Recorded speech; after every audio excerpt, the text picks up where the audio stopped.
стало змістом, новий промінь надії. Навіть небесне світло вказує на мдії. Змінюються барви, хмари несуть вітер. Шум моєї правди із 5 літер. Добро, ракурс трохи збоку. Крони дерев обирають фарбу жовту. Кроки вперед, осінь під підошви. Поглядом вверх завмер під дощем. Розбитий щен, де я, хто я, ніяк.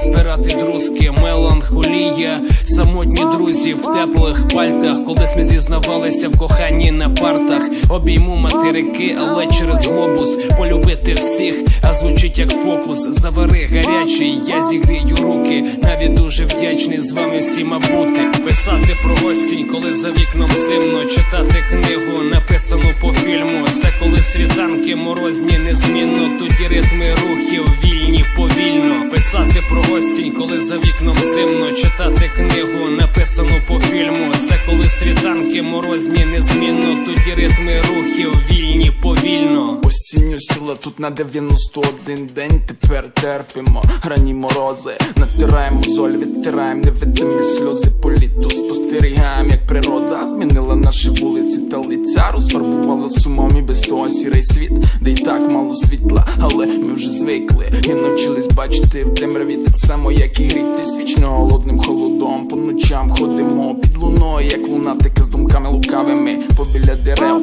що стали сивими, декотрі вже навіть скинули листя і стали лисими.